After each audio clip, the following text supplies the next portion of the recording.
Je parle à un homme et une femme. Je parle à un jeune homme et une jeune fille. Aujourd'hui, tu es belle. Tu es beau, tu es jeune, costaud et vaillant. N'attends pas 70 ans, tu n'auras plus de dents ou des cheveux blancs pour aller servir Dieu. Combien de fois tu as appelé Jésus parce que tu avais besoin et Fanny n'était pas là? Et dimanche, tu vas venir ici, rempli des esprits. Il faut qu'on prie pour toi, tu tombes, tu te relèves, on reprie, tu tombes et tu repars. Fanny, où était Fanny quand tu avais besoin?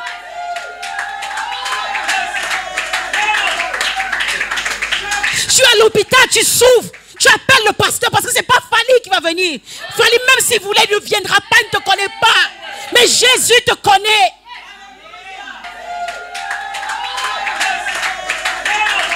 Comme on dit, hein, la route qui mène à l'enfer est large. C'est celle qui mène au Seigneur qui est étroite. Choisis la voie par laquelle tu veux passer.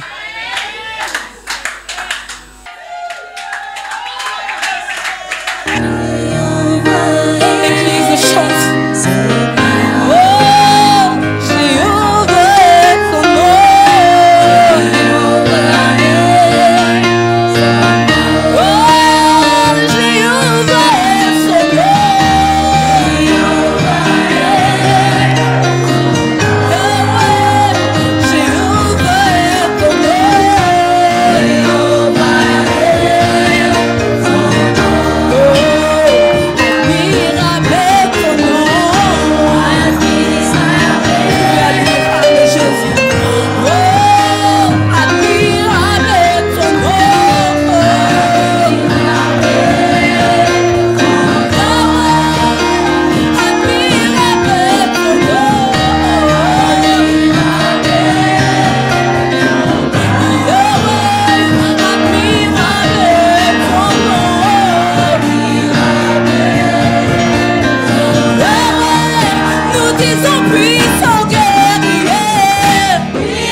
nous allons parler sur le thème « Le service à Dieu ». Nous sommes dans le livre de Luc 17, des versets 7 à 10. Luc 17, versets 7 à 10. La Bible déclare, je lis dans la version Louis II. « Qui de vous, ayant un serviteur qui laboure ou paie les troupeaux, lui dira, quand il revient des champs, approche vite et mets-toi à table.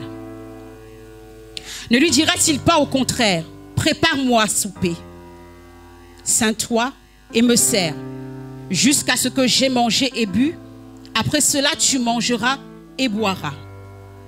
Doit-il de la récompense à ce serviteur parce qu'il a fait ce qui lui était ordonné?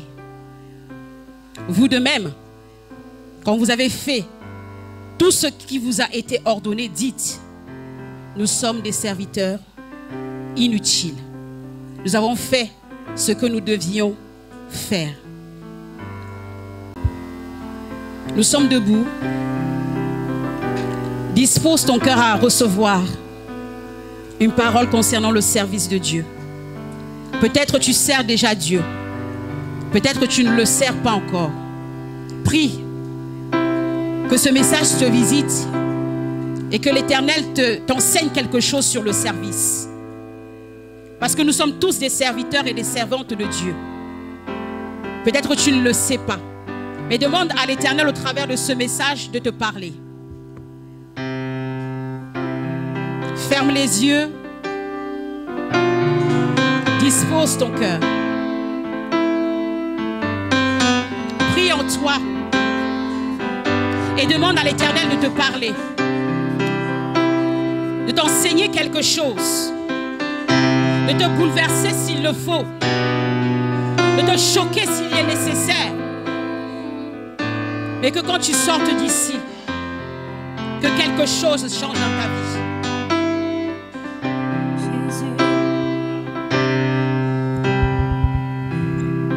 Je souhaite qu'un homme et une femme puissent prier. Je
message que tu me donnes encore, Seigneur Dieu de gloire, d'être un canal, un instrument par lequel, Seigneur Dieu de gloire, tu vas parler à un cœur.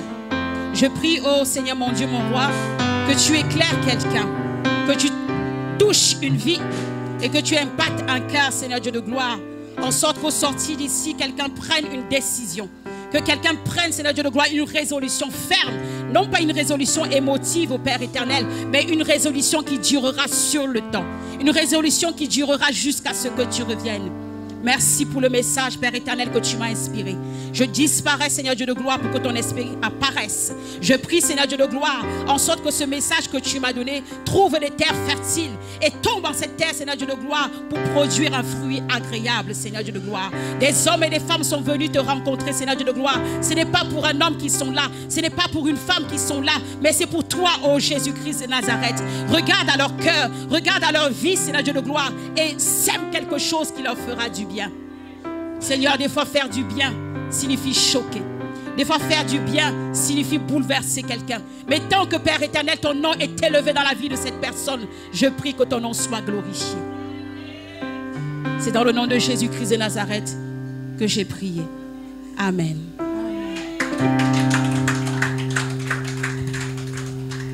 Alléluia. Nous sommes dans le livre de Luc 17, versets 7 à 10. J'ai intitulé mon message « Le service à Dieu ». Amen. Nous sommes dans le mois des familles. Ce passage, c'est Jésus qui parle. Jésus parle alors qu'il est en train de se diriger vers Jérusalem. Jérusalem, pour ceux qui ne le savent pas, c'est le cimetière des prophètes. Ça veut dire que Jésus, à ce moment précis de sa vie, se dirigeait déjà vers la mort. Il se dirigeait déjà vers la fin, vers le bois, vers la croix. Mais alors qu'il marchait avec ses disciples, il refaisait un peu son parcours, son séjour sur la terre. Alors il revoit avec ses disciples. C'est ainsi qu'il parle du pardon. C'est ainsi qu'il parle de la puissance de la foi. C'est ainsi qu'il parle des scandales. Mais c'est ainsi qu'il parle aussi du service. Amen. Alors il s'entretient avec ses disciples et à chaque fois qu'il se pose des questions, il se dit, mais j'ai vu des choses. Mais en particulier, il y a quelque chose que je ne comprends pas. C'est pourquoi il dit, Luc 17, verset 7, « Qui de vous, ayant un serviteur qui laboure, ou paie les troupeaux, lui dira, quand il revient des champs, approche et mets-toi à table. » Le Seigneur s'interroge et il pose la question, qui est cette femme? Qui est cet homme? Qui est ce chef, ce patron, cette entreprise? Quiconque verra son serviteur arriver, son employé arriver, se posera la question, je vais lui faire à manger, je vais le servir. La question est assurément personne. Parce qu'en réalité, quand tu embauches quelqu'un, quand tu as un serviteur, quand tu as un esclave, c'est pour que lui te serve et pas l'inverse. Amen. Dieu est scandalisé. Il dit à ses serviteurs, est-ce que c'est moi qui pense mal ou alors c'est la société qui pense mal? Qui le fait en réalité? Quel patron remercie son serviteur quand il revient du champ? Quel employé dit à son salarié merci d'être venu travailler aujourd'hui? Il se pose cette question-là. Est-ce que ça existe ou c'est moi qui rêve?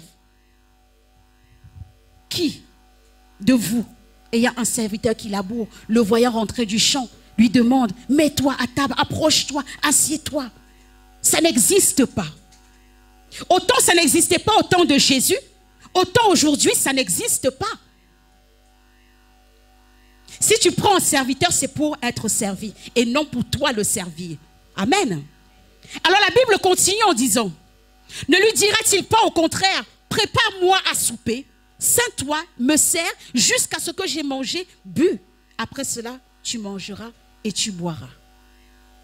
Le Seigneur continue en disant, aussi juste que puisse être le patron, il demandera toujours à son serviteur, à son esclave, à son employé, fais d'abord. Et une fois que j'aurai mangé, une fois que je serai rentré dans la satisfaction, toi, tu pourras manger et tu pourras boire. Mais pas avant. Mais le Seigneur, quand il parle de ses serviteurs, ce sont des serviteurs qui, dans la pensée quelque part, sont un peu bizarres. Tu travailles, mais tu penses à la récompense. Tu travailles, mais tu n'es pas dévoué. Ce sont ce genre de travailleurs que vous pouvez voir aujourd'hui. Il va au travail, on dit c'est 7 heures de temps. À 7 heures pile, il est déjà debout. Il est pressé de partir. Quel est ce serviteur? On dit le travail finit à 16 heures. À 16 heures moins 5, il est déjà en train de préparer ses affaires pour qu'à 17 heures, il est fini. Quels sont ces serviteurs qui travaillent mais regardent à quelque chose? Quels sont ces serviteurs qui travaillent mais sont pressés d'en finir? Quels sont ces serviteurs qui travaillent mais ne sont pas dévoués à ce à quoi ils sont appelés? Le Seigneur continue. Doit-il de la récompense à ce serviteur parce qu'il a fait ce qui lui était ordonné? Et là, il pose encore la question.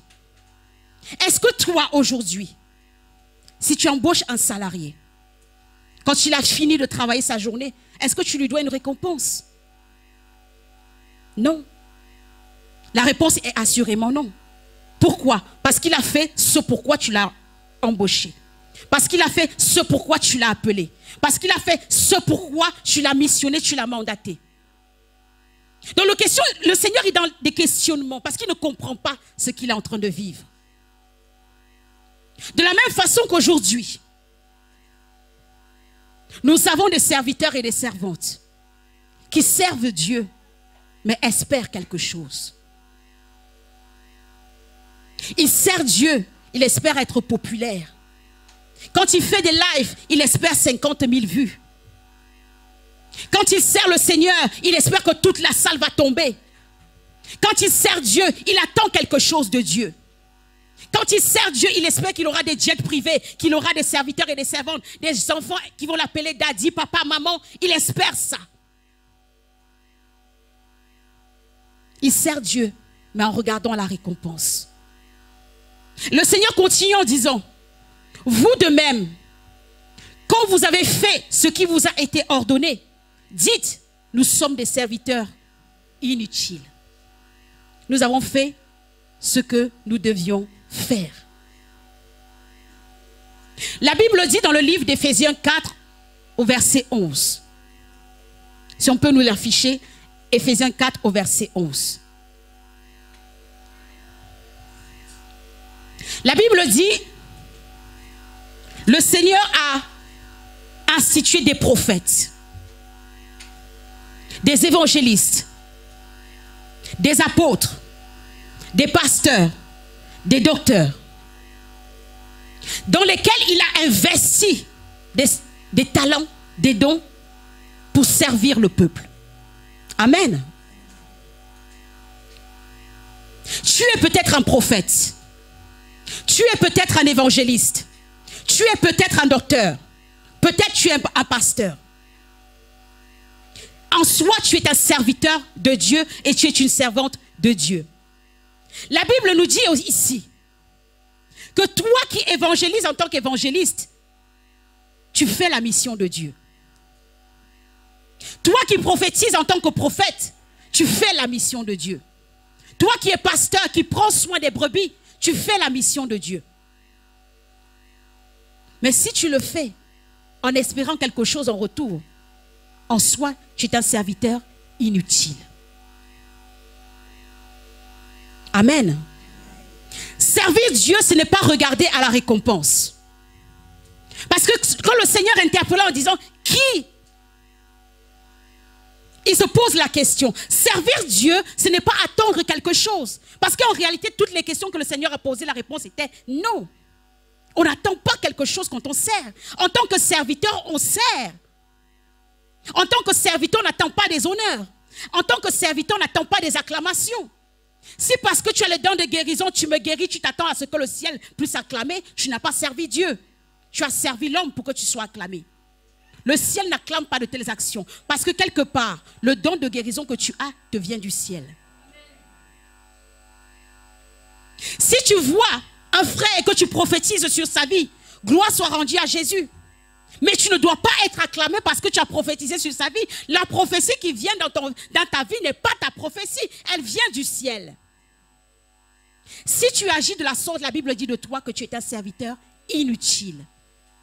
Inutile signifie que tu ne sers à rien. Ce serviteur qui sert et regarde à la récompense. Ce serviteur qui sert et attend des bénédictions. Tu es inutile. Alors quand j'ai entendu ma soeur hier dire, je sers Dieu, je suis à l'église, je fais ça, je me dévoue, mais je ne vois rien. Je me suis dit, elle ne sait pas que servir Dieu, c'est un privilège. Tu n'es pas obligé d'être acclamé. Tu n'es pas obligé d'être honoré. En soi, laisse-moi te dire, tu es inutile. Servir Dieu, c'est servir Dieu avec amour. Je sers pour servir. Je sers Dieu parce que je l'aime.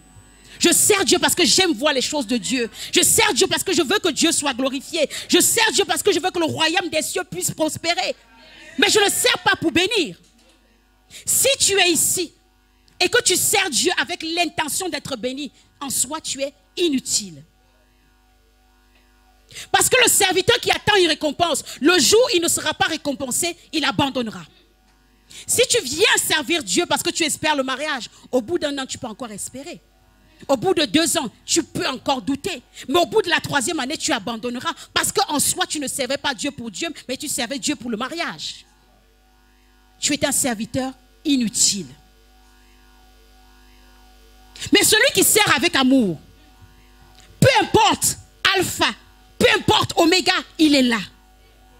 J'aime Dieu. On lui dit le culte se termine à 16 h. Il ne regarde pas sa montre. Il espère même que son compte finira à 17 h. Mais il y en a qui viennent à l'église. J'ai 2 heures dans ce lieu. À partir de 2h10, il commence déjà à gigoter. Servir Dieu, c'est le faire par passion. C'est-à-dire quand tu nettoies avec tout ton amour. Tu es dans le chant d'allégresse, d'adoration. Parce que tu sers Dieu par amour. En soi, quelque part, j'ai envie de dire, même si la Bible ne le mentionne pas, là, tu es un serviteur utile.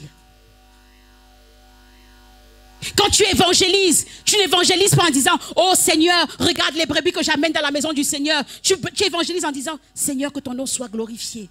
J'espère encore évangéliser davantage demain. Le serviteur inutile regarde tout le temps à la récompense. Sa prière est, Seigneur, j'ai fait, qu'est-ce que tu me donnes? Seigneur, regarde comment j'ai touché le peuple est tombé. Oh, glorifie-moi encore. Tu es inutile. Tu ne sers à rien.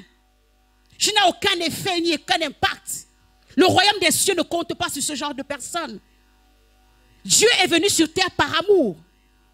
Dieu nous a servi, nous, des êtres humains, par amour. Il attend de nous que nous puissions aussi servir par amour, non pas par récompense. C'est pourquoi la Bible dit que les anges qui sont dans le ciel adorent Dieu pour adorer Dieu. Mais nous, la différence c'est que Dieu nous cherche. Pourquoi? Parce que nous, on l'adorera par amour. Je cherche des vrais adorateurs. Des hommes capables de m'aimer en esprit, mais aussi en vérité. Si tu sers Dieu dans la dimension d'attente, tu n'as pas cerné le service de Dieu. On sert Dieu parce qu'on aime Dieu. On sert Dieu parce qu'on aime la chose de Dieu. On sert Dieu parce qu'on veut voir le royaume être répandu.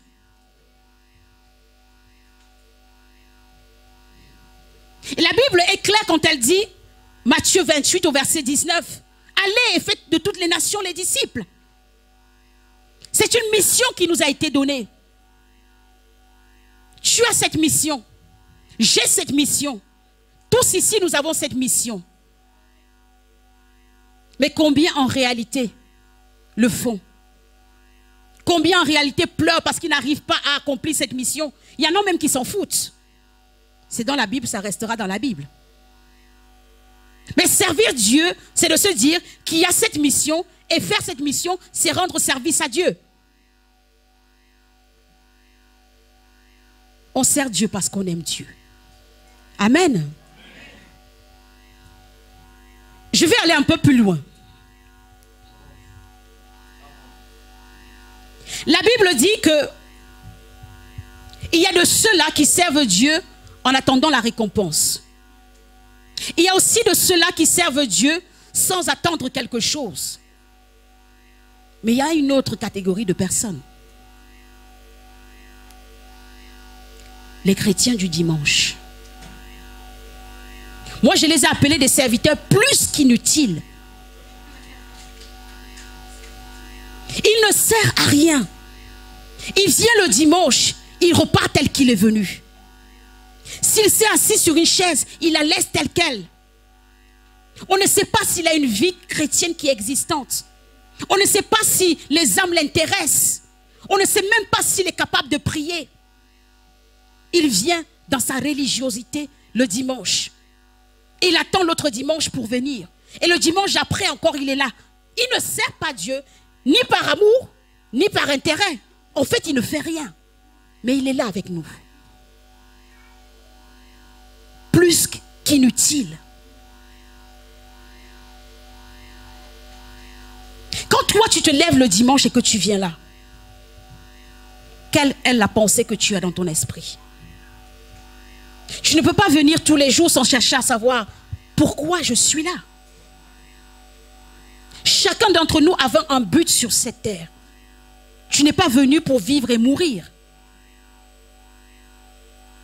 Quel est l'intérêt que tu as à te lever dimanche, t'habiller, prendre 2 heures de ta vie, venir t'asseoir là, repartir la semaine, reprendre encore 2 heures de ta vie, venir là et repartir le même? Quel est le but? Je dis de toi que tu es plus qu'inutile parce que le corps du Christ ne peut pas compter sur toi et la mission locale ne peut pas compter sur toi. L'église locale te voit comme un passant. Dieu te voit comme un touriste. Tu es plus qu'inutile. Chose à faire, tu ne t'en préoccupes pas. Il y a un frère qui est à côté de toi qui a peut-être besoin de toi, mais tu ne cherches pas à savoir. Tu sers qui? Tu fais quoi? Quelle est ta raison d'être là? Est-ce une perte de temps? Dimanche, tu as 2 heures où tu ne sais pas quoi faire et tu viens là? L'œuvre de Dieu a besoin de serviteurs. L'œuvre locale a besoin de serviteurs. L'église La Foi Triomphante a besoin de personnes pour aider la mission à avancer. Mais toi, tu es là. On te voit le dimanche. Mais dans la semaine, tu ne te questionnes pas. Comment en fait se fait-il que chaque dimanche, la salle est propre? On m'a donné de l'eau aujourd'hui. Comment se fait-il que j'ai reçu cette eau en sachant que je n'ai pas donné un centime? Comment se fait-il qu'il y a des lumières, qu'il y a des ventilateurs, qu'il y a du chauffage en hiver? Tu ne te poses aucune question. Tu es plus qu'inutile. Et le pire avec ce genre de personnes, c'est quoi? C'est qu'ils espèrent le ciel. Ils espèrent le ciel. Il espère que le jour de l'enlèvement, il ira aussi. Il espère que le jour où le Seigneur viendra, le Seigneur l'appellera mon fils. Que le Seigneur lui donnera cette couronne de gloire. Pendant qu'à côté, il y a des hommes qui apportent les rues pour prêcher Jésus, pour annoncer la parole salvatrice, pour délivrer des vies, pour sauver des âmes qui ne dorment pas jour et nuit parce qu'ils sont en prière, en intercession pour des peuples et des nations. Mais lui, il ne fait rien, mais il espère le ciel. Il y a des hommes qui ont investi toute leur fortune pour l'œuvre de Dieu. Et toi, un centime, tu es incapable. Mais tu espères le ciel. Tu es incapable de prendre 1 heure dans la prière pour prier même pour tes propres enfants. Mais tu espères qu'ils iront au ciel. Tu es plus qu'inutile. La Foi Triomphante a besoin de serviteurs. Ça, tu n'es pas au courant parce que tu t'en fous. Il est question de servir Dieu. Le service de Dieu, c'est ça. J'ai été choquée quand j'ai lu, j'ai dit, Seigneur, il y a quand même des hommes qui te servent, qui font quelque chose, qui ont reçu la chose de Dieu. Même s'ils le font en attendant quelque chose, ils prennent quand même du temps à le faire. Et toi, tu dis d'eux, depuis le ciel, qu'ils sont inutiles. Même si celui-là attend une récompense de Dieu, il va dans les rues. Même si celle-là attend une récompense de Dieu, elle passe des heures dans la prière. Même si je sers Dieu en espérant avoir un jet ou alors une voiture 4x4, je prends quand même du temps pour le servir. Mais il y en a d'autres, Seigneur. Ils ne font rien. Et ceux-là, tu dis d'eux qui sont inutiles. Le mot inutile, est-ce que ça parle à quelqu'un? Inutile. Il y a des gens qui sont venus à Jésus, qui ont donné leur vie, dont les familles ont été sauvées par un serviteur inutile. L'enfer sera évité par des personnes qui ont rencontré des serviteurs inutiles. Mais il y a des gens qui te rencontrent toi tous les jours. Plus qu'inutiles, tu ne fais rien de leur vie.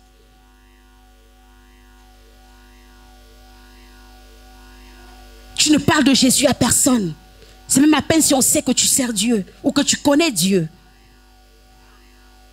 Jamais on va te voir dans une campagne d'évangélisation. Parce qu'il y en a qui ont peur d'évangéliser tout seul. Mais des fois, quand on crée des groupes, ils peuvent s'immiscer dedans pour dire, ah, je vais quand même donner un prospectus en passant, on ne sait jamais. Mais toi, ça ne te parle pas. Prier 1 minute pour toi, c'est, tu as déjà commencé à bâiller. Mais tu dis, je suis chrétien. J'aime Dieu. Aimer Dieu, c'est le servir par amour. Peu importe que si je cherche du travail, je n'en ai pas. Gloire soit rendue à Jésus. Mais je continue à le servir. Peu importe que je n'ai pas à manger. Mais je continue à servir Dieu. Si tu te servais Dieu dans le but de recevoir quelque chose en soi, tu ne servais pas Dieu.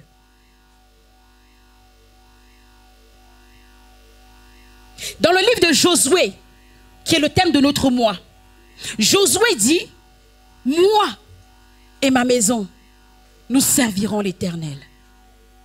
Il parle de service. Il arrive à un moment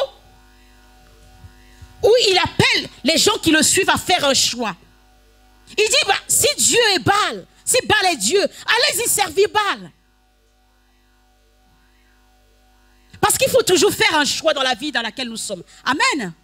Tu ne peux pas dire que tu ne fais pas de choix. Soit tu sers Dieu, soit tu sers l'autre côté. Alors Josué interpelle les personnes qui l'accompagnent. Il dit, nous sommes arrivés à un point où on doit choisir. Si Baal est Dieu, servez Baal. Mais si l'Éternel est Dieu, à ce moment, servons-le. Mais il dit, en ce qui me concerne, moi et ma maison, nous servirons l'Éternel. Ce que j'aime dans le service de Josué, il s'engage d'abord lui. Il dit d'abord moi, responsable de la famille que je suis, responsable d'armée que je suis, homme que je suis. La première décision que je prenne moi, c'est d'abord que je vais servir Dieu. Et c'est après que ma maison servira Dieu.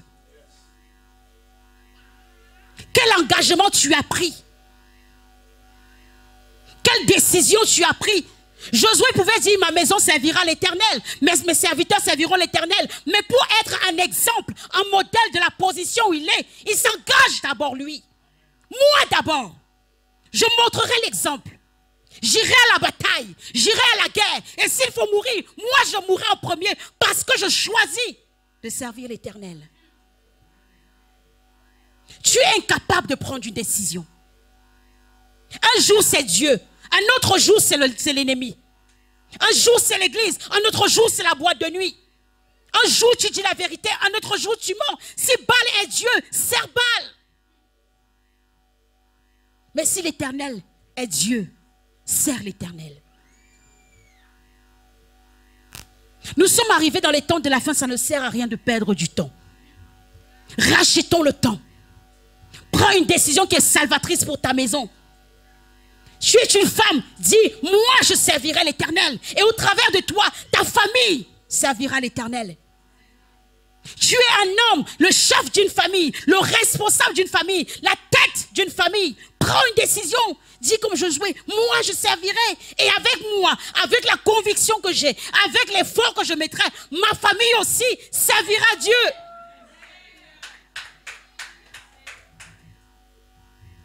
Josué est un exemple. Josué m'interpelle parce que, vous savez, quand on est dans les églises, on voit beaucoup d'hommes. On voit peu d'hommes, mais on voit beaucoup de femmes. Vous avez beau parcourir toutes les églises du monde, du Mans, je ne sais où, vous allez voir une pléthore de femmes. Gloire soit rendue à Jésus pour la vie des femmes.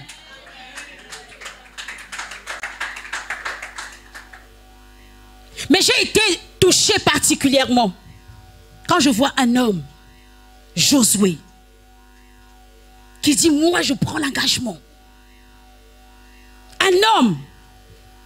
Où sont les hommes? Voilà les chaises qui sont là, on peut compter les hommes des bouts des doigts. Où sont ces hommes capables de dire comme Josué, moi d'abord? Où sont ces moteurs de famille?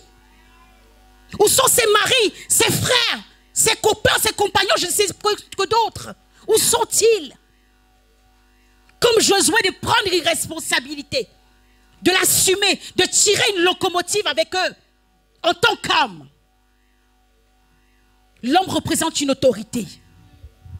L'homme représente un pouvoir. L'homme représente la tête pensante, la tête active, la tête puissante. Si Josué, en tant qu'homme, a été capable de prendre cette décision, papa, que fais-tu? Il a décidé de servir Dieu. Moi d'abord. Et ensuite ma maison. Ça veut dire que même si sa maison n'était pas décidée à servir Dieu, même si sa maison n'avait pas les capacités de servir Dieu, parce qu'il s'engageait d'abord, il prenait sur lui d'endosser toutes les balles, d'endosser toutes les responsabilités pour que demain sa maison aussi puisse le suivre. Parce que quand il prenait cette décision, sa maison n'était pas là. Ça veut dire que tous ceux à qui il avait proclamé « ma maison va servir Dieu » finiront par le regarder pour dire « mais chef, vous avez dit que votre maison aussi va servir Dieu. Nous, on ne vous voit que vous. » Donc il savait que c'était une responsabilité. Tôt ou tard, il aurait à répondre de ces paroles. Tu as dit toi et ta maison, mais on ne voit que toi. Où est ta maison? Donc il prenait sur lui déjà de travailler nuit et jour de façon acharnée pour que sa parole soit lui, mais aussi sa maison. Je suppose qu'il fallait convaincre une femme, qu'il fallait convaincre des enfants, qu'il fallait peut-être convaincre toute la famille élargie, aussi grande qu'elle soit, pour que même quand ses serviteurs le verraient, ils disaient « Ah, il avait dit lui et sa maison. » Et réellement, lui et sa maison, ils servent Dieu.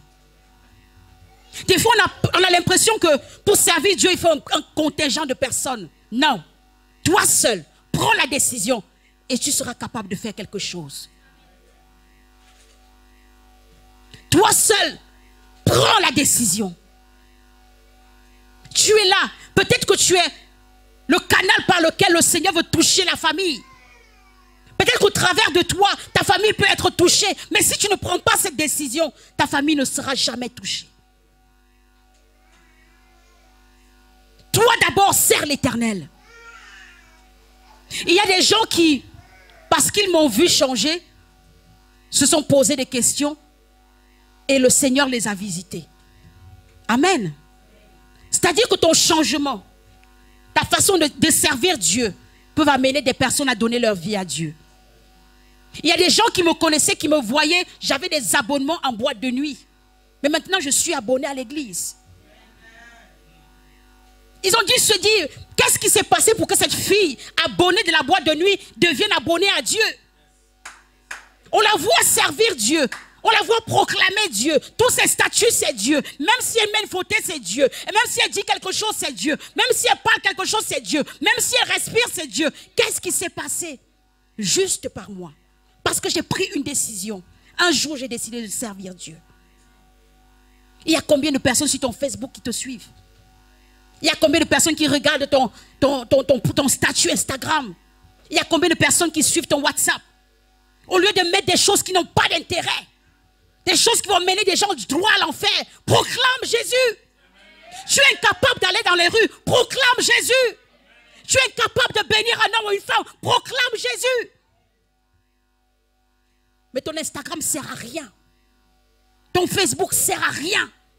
Ton WhatsApp ne sert à rien. Et toi-même, tu ne sers à rien. Inutile plus. Il y a des serviteurs inutiles. Mais il y a aussi plus qu'inutiles. C'est-à-dire que pour Dieu, tu ne sers complètement à rien. Tu es du superflu sur la terre. Mais je crois véritablement que si ce message est venu à toi, c'est parce qu'il n'est pas encore tard. Ce soir, tu peux prendre une décision. Peut-être que tu ne sais pas comment servir Dieu. Parle à Dieu. Seigneur, comment je vais te servir? Sur ton Instagram, tu auras beau mettre les villes les plus chics du monde. Ça ne servira à rien si après tu cries en enfer.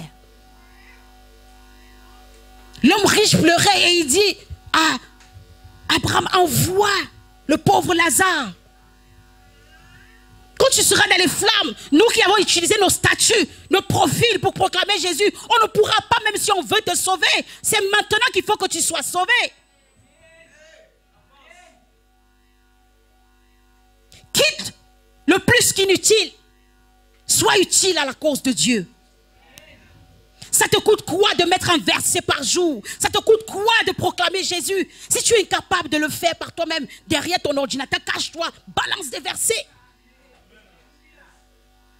Avant, j'avais peur d'annoncer Jésus dans la rue. Mais au moins devant mon PC, dans ma chambre, ma porte fermée, mon appartement fermé, mon immeuble fermé, j'envoyais des versets, j'ai dit au moins on ne me voit pas. Mais toi, on ne te voit pas. Personne ne sait même qui tu es. Mais tu es incapable de donner un verset. Mais quand c'est pour mettre le dernier et pour pas, tu mets. Tu mets la dernière danse d'Ombolo, tu mets. Quand c'est pour mettre le dernier son, tu mets. Ça sert à quoi? Et dimanche, tu vas venir ici, rempli des esprits. Il faut qu'on prie pour toi, tu tombes, tu te relèves, on reprie, tu tombes et tu repars. Fali. Où était Fali quand tu avais besoin?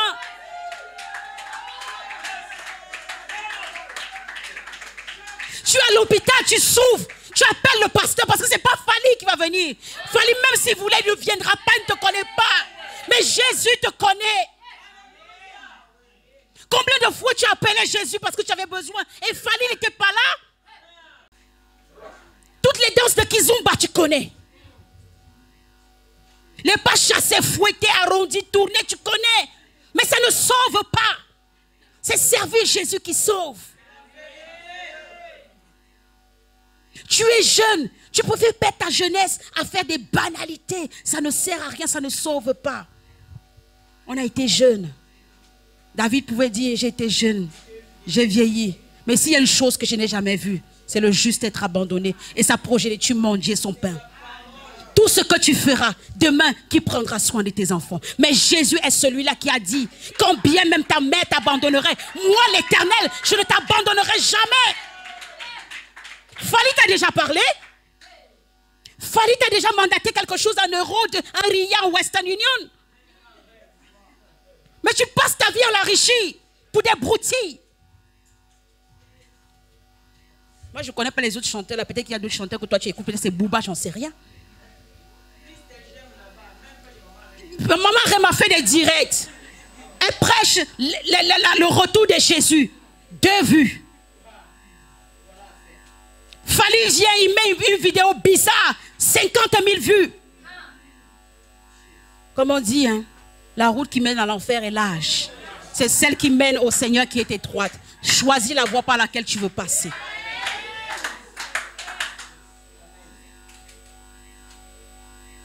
Je parle à un homme et une femme. Je parle à un jeune homme et une jeune fille.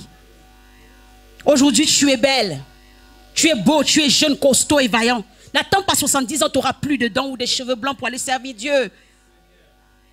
Qui te dit déjà que tu arriveras là? Parce que moi je vous dis, si c'est pour m'appeler quand je serai au ciel pour dire envoie quelqu'un, il n'y a personne. Moi j'ai dit, moi je t'avais parlé. Amen. Moi je t'avais parlé. Le dimanche 4 août 2019, je t'avais parlé. Donc ne m'appelle pas quand je serai dans le repos avec mon Dieu. Alléluia. Aujourd'hui nous avons tellement de façons de servir Dieu. Il y en a, tu vas l'appeler pour dire, l'église a besoin des lumières, donne 50 €. Quoi? 50 €?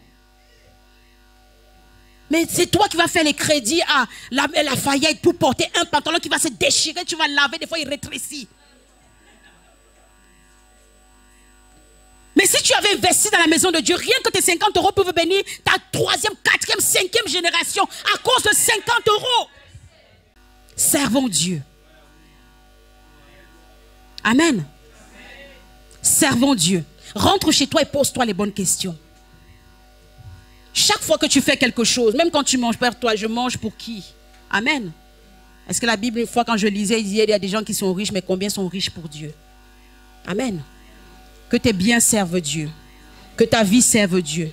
Que ta maison serve Dieu. Que ton foyer serve Dieu. Que tes études servent Dieu. Que ta vie serve Dieu. Que ta pensée serve Dieu. Que tout en toi serve Dieu. Que tes enfants servent Dieu. Que ta main serve Dieu. Que ton cœur serve Dieu. Que ta bouche serve Dieu. Que tout en toi serve Dieu. Que tout ce que tu as de vivant, de matériel ou immatériel, serve ton Dieu.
Ne rate pas ta part. Alors j'aimerais que l'église, sans les instruments, sans les chantres, toi et moi, lève ta voix et chante encore. Tu es Yahweh, tu es Yahweh. Crie à ton Dieu, soupire après ton Dieu, déclare, oh tu es Yahweh.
Eroro shete re masakaya na